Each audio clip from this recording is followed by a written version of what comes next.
Vamos agora falar de algumas personalidades importantes, a começar por Vladimir Ulyanov, pseudônimo Lenin, nascido em 1870. Foi um político, revolucionário, principal líder da Revolução Russa e o primeiro presidente da Rússia socialista. Lenin pertencia a uma família de classe média alta e desde cedo teve contato com a política.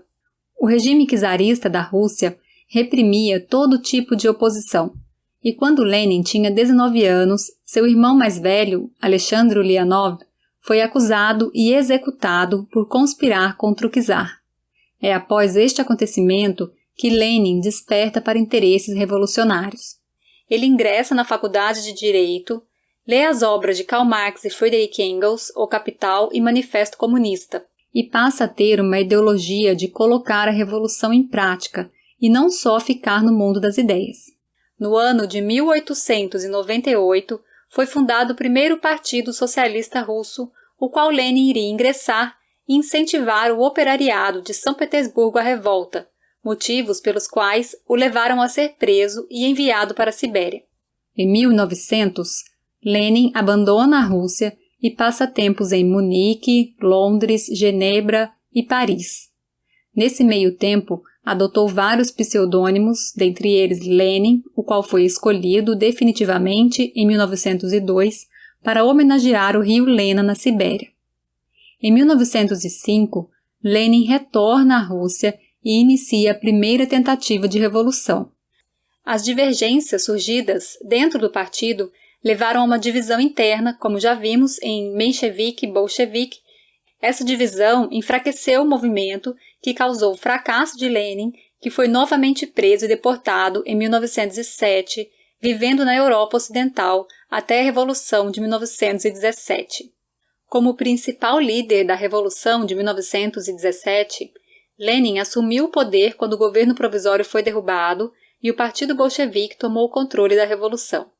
No ano de 1922, Lenin realizou seu maior feito, fundou a União das Repúblicas Socialistas Soviéticas. Lenin faleceu em 21 de janeiro de 1924, dizem que foi de uma doença, mas ninguém sabe ao certo. Seu corpo permanece embalsamado, exposto no mausoléu da Praça Vermelha em Moscou. Hoje, a imagem de Lenin é equiparada à de Karl Marx na ideologia socialista. Joseph Stalin, nascido em 1879.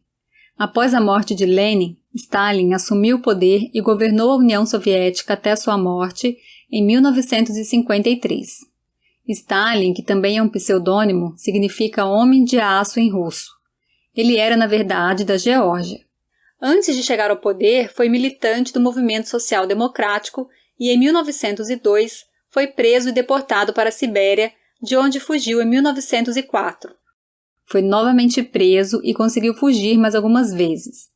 Até que em 1917, na Revolução Russa que derrubou o regime czarista, ao lado de Lenin, teve importante papel e se tornou secretário-geral do Partido Comunista da União Soviética. Após a morte de Lenin, Stalin competiu com Trotsky pelo poder. Stalin, que pregava a estruturação de um Estado forte e a implantação do socialismo num só país, para depois tentar expandir a revolução para a Europa, saiu vitorioso. Em 1924, com a chegada ao poder de Stalin, iniciou-se então o caminho para a ditadura. Seu governo se caracterizou pela centralização política e a eliminação de pessoas que discordavam de suas ordens.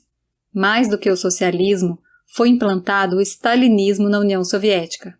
A partir de 1928, a economia soviética viveu a socialização total. Stalin iniciou um programa de industrialização intensiva com o objetivo de passar para o Estado o controle de toda a atividade econômica. Implementou a coletivização da agricultura, onde cerca de 25 milhões de pequenas propriedades rurais foram transformadas à força em fazendas coletivas estatais, processo que levou à morte por fome de milhões de camponeses. A partir da década de 1930, Stalin estabeleceu uma intensa política de centralização do poder, com o culto à sua imagem e usando métodos de extrema violência, reafirmou sua autoridade, banindo todos os potenciais opositores. Estes eram deportados para o exílio ou aprisionados em campos de trabalhos forçados na Sibéria, os gulags, sob a acusação de serem inimigos do povo soviético. Em 1936, por ordem de Stalin, começaram os julgamentos, condenações, expulsões do partido e punições, processos que ficaram conhecidos como expurgos de Moscou. As forças armadas não ficaram imunes, sendo fuzilados vários de seus principais dirigentes sob a acusação de cumplicidade com o inimigo. Na época da Segunda Guerra Mundial, dentre as mais sangrentas batalhas ocorridas em território soviético está a Batalha de Stalingrado, cidade de São Petersburgo, que na época levava o nome do líder Stalin. Stalin faleceu em Moscou, na União Soviética, no dia 5 de março de 1953. Em 1956, após a posse de Nikita Khrushchev, que denunciou as atrocidades e desvios do stalinismo, teve início o processo de desestalinização. Na prática, significou o fim da repressão policial em massa pelo regime soviético. Algumas frases de Stalin: "Você não consegue fazer uma revolução com luvas de seda.